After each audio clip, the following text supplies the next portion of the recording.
Along with DV360, CM360 plays a major part of programmatic. You have to understand CM360 to understand the complete picture, to allot the tags, to allot the creatives, to manage and download the reports for DV360, Amazon, Trade Desk, Google Ads, everything, because CM360 is the tool you use in programmatic the most. Welcome back to this channel, and we are in the last episode of our intermediate series. Without wasting your time, I'll get into the video right away. So today we will be talking about Campaign Manager 360, and Campaign Manager 360, what it is, how its hierarchy works, and why it powers your DV360 campaigns. Okay, so there is ad server involved, floodlight tracking involved, cross-platform measurement involved. Let's talk about all of this now. What is CM360? So formerly DoubleClick Campaign Manager is Google's central ad management and measurement platform. Google purchased this from DoubleClick company. When they purchased the DoubleClick Bid Manager, which is DV360 now, they also purchased DoubleClick Campaign Manager, through which we manage all the campaigns, be it in Google Ads, Facebook, DV360, wherever we are running our programmatic campaigns, we manage them from CM360. CM360 is a Google's ad server. It sits above DV360 in the stack. It's the system that hosts and serve your ad creatives. So if you want to work on the ad server side, not on the publisher side, not on the programmatic side of managing the campaigns, you can also opt in for a career in CM360. Because even if you're working as an analyst or as an account manager, you'll anyway have to manage tags, creatives, and your assets through CM360, reports through CM360. So this is an important video, and this will be the last video of intermediate series. I wanted to discuss this. We are not discussing CM360 that much in detail, but I'm discussing it to a length which should be understood for anyone working in the programmatic industry for a while now, or if they are just starting up. This much CM360 knowledge is required. I won't say you have to work on CM360 on day-to-day basis unless you choose to opt in on the ad server side. But even if you work on just programmatic DSPs as an analyst or as a trader, you still need to know how CM360 is aligned with DV360 right now. So it sits above DV360 in the stack. It's the system that hosts and serves your ad creatives. So that's where you store your ad creatives. It generates tracking tags. The tags which we use, which we place on our creatives, are generated through CM360. Okay, it measures impressions, clicks, and conversions. It deduplicates conversions across all channels. It reports cross-platform performance in one place. Think of CM360 as the single source of truth for your campaign data. So if whenever you are downloading reports, whenever you want to pull the data, you pull it through CM360. That's the truth of your programmatic campaigns. And it's in the GMP, or Google Marketing Platform. CM360 is the ad server, DSP is the buying side, SA360 is the search side, and GA4 is the analytics side. If we understand the hierarchy, it's almost similar to DV360. On the top, we have account level. We also call it network level in CM360. This is the top level entity. It is managed by the agency or the advertiser who is handling the CM360 account. Then comes the advertiser level, just like DV360. It has brands or clients. It contains all campaigns for that particular brand. Then we have campaign level, where we have specific marketing initiative with date range, which is defined for each campaign, and the goals defined for each campaigns. And finally, we have site and placement, which is publisher site is in the site and placement column, where we have specific ad slots where ad will appear. And the last one is ad and the creatives. This is the actual ad unit with creative assets assigned to it. So that's how CM360 hierarchy works when you create an account. I'll show you how CM360 UI looks like right now in upcoming slides. Pro tip would be Floodlight configuration lives at advertiser level. It's shared across all campaigns for that brand. So whenever we are creating new floodlight tags for tracking, it's created at this advertiser level. And whatever campaigns live under this advertiser, all will share the same floodlight tags. That's how the UI looks like.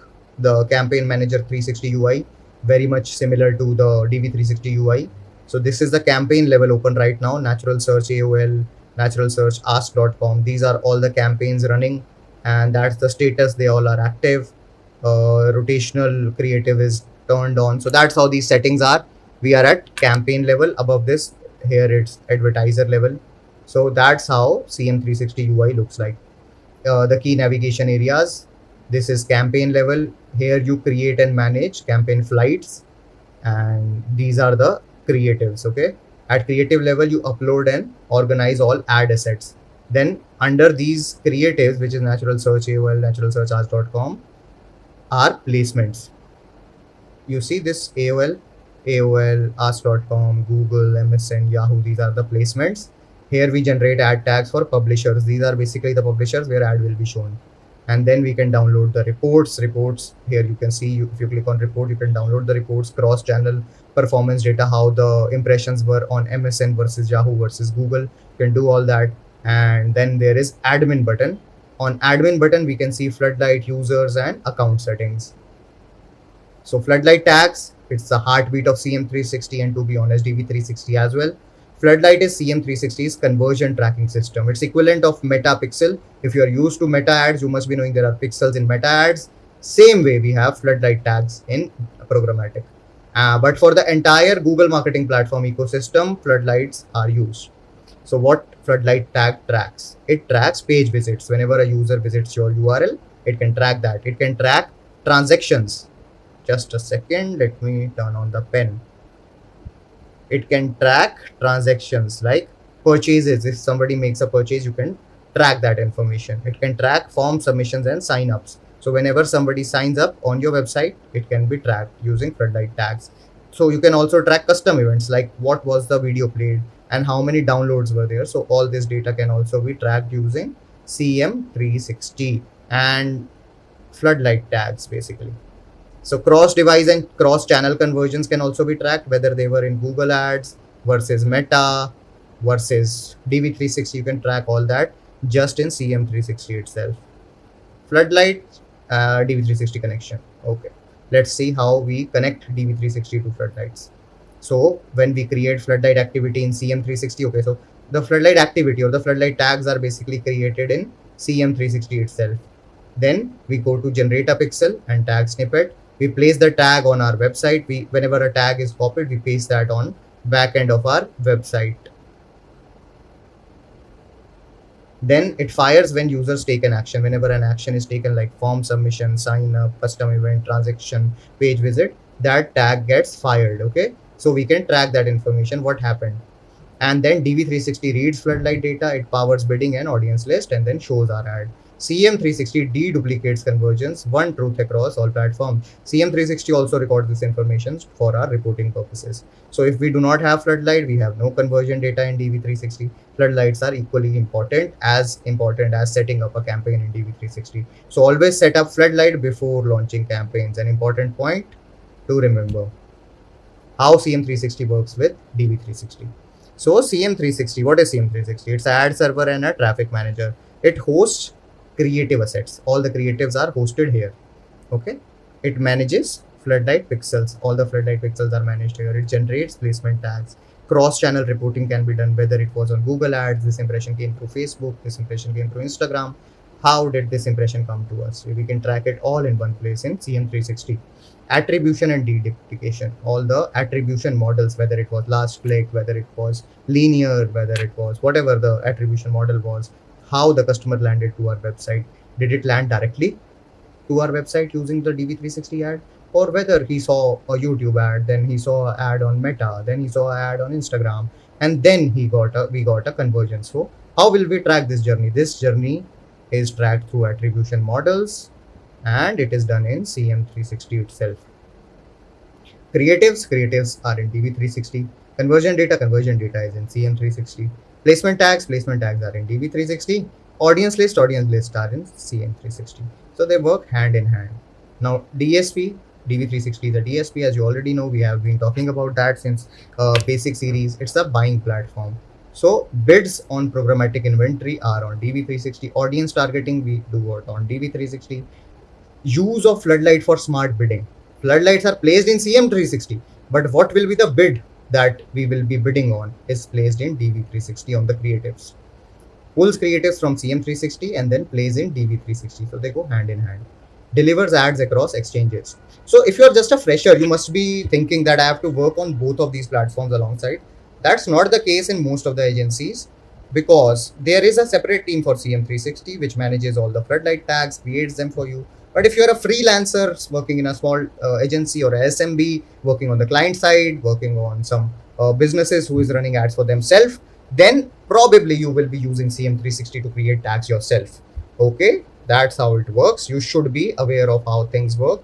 Although there is not much of optimization done here, there is not much of things which you have to manage on day-to-day basis on CM360, but when you are creating the campaign, it plays a major role while creating floodlight tags and like generating placement tags. It generates the placement tags, but they are pasted here in DV360 only on the creatives. Okay, so its job is more of creation of tags. Then the tags get pasted in DV360.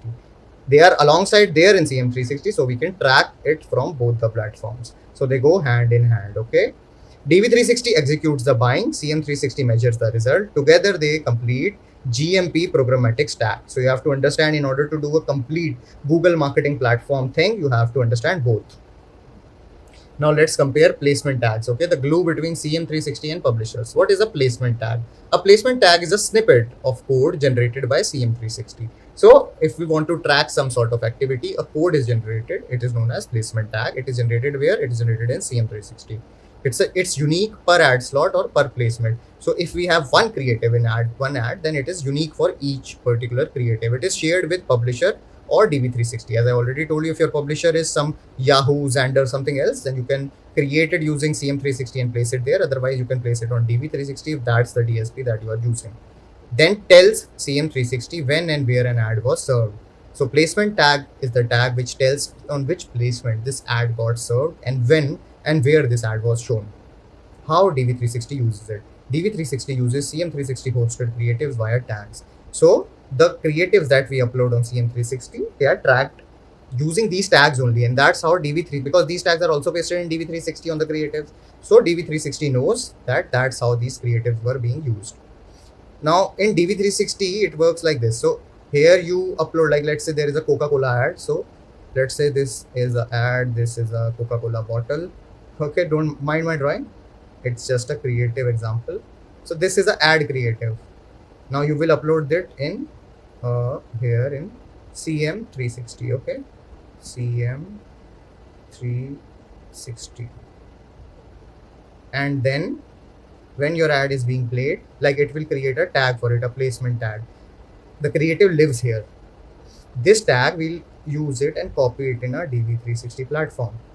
So that's how we see the creatives. It's a code which we see. If we click preview, then we can see the creative. Otherwise, it's just a code. We don't manually input our creatives directly in DV360 unless it is a YouTube or demand gen campaign. I have already discussed both of these in previous two videos. If you do not know what demand gen or YouTube campaigns are, watch that video first. And that's how creatives are used in DV360 using tags. So placement tags is equal to creative delivery instruction. Yeah, exactly. That's the word I was looking at. I was searching for creative delivery instruction is the placement tag. So here we just give the instructions. Creatives actually live in CM360. DV360 sends bid when CM360 serves the ad. So the bidding and optimization is done in DV360 while the creative is actually served using CM360. Impression fires back to CM360 for reporting purposes. Makes sense. Tag types that we will be seeing. So first is a standard tag. It is iframe or JavaScript tag. They are basically display ads. If you want a separate video, I can make it. Not that much necessary because these days it's self-sufficient. These all platforms, if you choose a particular format, it creates creative in that particular. If you choose a particular tag, the CM360 will create a tag in that particular format. If you choose standard iframe JavaScript tag as per your website needs, then it creates a tag like that. For in-stream videos, like pre, mid, post roll video, we have in-stream tags. For YouTube videos, in-stream tags. Then we have a click tracker for social and email URLs. Okay, like Gmail, Rediff. So for these, we have a click tracker on how our ads were found. Then we have a prefetch advanced video serving type of tag. It is basically used in video ads. Then let's come to reporting and attribution in CM360. So one of CM360's biggest superpower is it sees all channels and removes duplicate conversions. If we are getting conversions again and again, or like we are getting duplicate conversions in our reporting, CM360 superpower is it can remove that. It does not mean it will give you data which is not real. It means sometimes DV360 or other reporting platforms can make mistake, but CM360 is an advanced platform which can remove these duplicate conversions. So the user journey tracked by CM360, how that works. First of all, let's say there is a display ad in DV360, and then there is a YouTube ad, there is a search ad, and then there is a conversion on websites. So that's how the journey was. This is an example. So CM360 gives credit to one conversion, your chosen model, not three separate conversions across platform. We are talking about the attribution. So generally what happens is, if you have not chosen the if you've chosen the last click model, I have already talked about attributions. I'm just giving you an example right now, talking in gist about it. So if you choose the last click model, then the entire credit of the conversion would be given to search ad 360 for the search ad that the user performed. Okay. So CM360, what it does is it gets one credit to display ad, one credit to YouTube ad, and one credit to search ad, because it can track entire user journey. So as per our own chosen model, it can give the correct attribution and correct credit to the conversions. In last click, 100% credit given to the final click before conversion. So if this was the journey, first the user saw a display ad, then YouTube ad, then search ad, and then converted on the website. If the advertiser must have chosen last click, then the entire credit would have gone to the search ad. If he would have chosen the first click model, then entire credit would go to the display ad that the person saw first. If it was a linear model, then equal credit across all platforms. That's how CM360 generally does if we do not choose the model on our own. So it would give credit 1 point to YouTube ad and 1 point to search ad. So all three are given 1 point each. And then if we go by data driven model, then machine learning algorithm assigns credit based on actual path data, on actual dependency, like how much time did the user spent on YouTube ad versus search ad, and how many previous ads were seen by the user on display ad versus search ad. So such algorithmic calculations are done in data-driven model attribution. I would suggest a data-driven model attribution for advanced marketers because it gives accurate information on how and which ad is performing the best. Why every DV360 practitioner needs CM360, the point I was discussing earlier. Floodlight is smarter bidding, of course. DV360 is the return on ad spend, target cost per acquisition, and custom bid algorithm run on Floodlight conversion data. So no CM360 is equal to no smart bidding. In order to automate your bidding, you need some data which can be provided using CM360. Creative hosting is done correctly using CM360. So DV360 relies on CM360 to host and serve rich media, HTML5 and video creative with proper click and impression tracking. Cross-channel truth, the truth where the conversion came from, where the impression came from. See your search, display, video, and email results in one report itself. No more comparing data across 5 different dashboards. Like you do not have to manually go to Google Ads, Meta Ads, TV360, Search Ad 360. You can see all of that data in one place, which is CM360. That's why every programmatic person needs to have understanding of that. Then comes audience remarketing. Users who triggered a floodlight pixel can be added to audience list in DV360 for retargeting automatically. It generates automatic retargeting list for you. You do not have to manually go code, search for the list, and like create Excels. No rush, no need to do all that manual work. CM360 is the automated model to create audience remarketing. That's one of the major reasons when people use CM360. Brand safety and viewability. CM360 integrates greatly with IAS, double verify, and mode for third-party verification across all placements. Very important topic. I've covered this in detail, and CM360 integration with these brand safety tools is immense. It's great. Deduplicated conversions. Avoid double counting conversion across DV360, Search Ad 360, and direct. If you're running on last click model, maybe SA360 would also show the ad, like in previous case we saw. This was the user journey. So let's say if you are doing it manually on each platform, then you'll see one conversion here, one conversion here, one conversion here. But the actual scenario was if you were going by last click model, this is where the user actually got converted. So deduplicated conversions can be avoided using CM360 because it has the entire journey of customer. That's all about today. These were the key takeaways from today's video. CM360 is Google's ad server. It sits above DV360. It measures everything. The hierarchy flow is network, advertiser, campaign, site placement, and then ad, where we have our ad copies. Floodlight is the tracking layer. No floodlight means no conversion in DV360. We won't see any conversion data, even if somebody is getting converted purchasing from our website. DV360 pulls creative from CM360 and sends conversion back to CM360. So they go hand in hand. Okay, CM360 and DV360 work hand in hand. CM360's biggest value: one deduplicated cross-channel conversion report. No duplication. One deduplicated cross channel or across all channels, we can see one report. Next video would be in Hindi, because I have seen my analytics and many of the users are requesting me to make videos in Hindi. This was the last video of intermediate series. Let me know how did you like it and the topics you want me to discuss further. Thank you so much for watching it till the end. Have a great day ahead. Bye bye.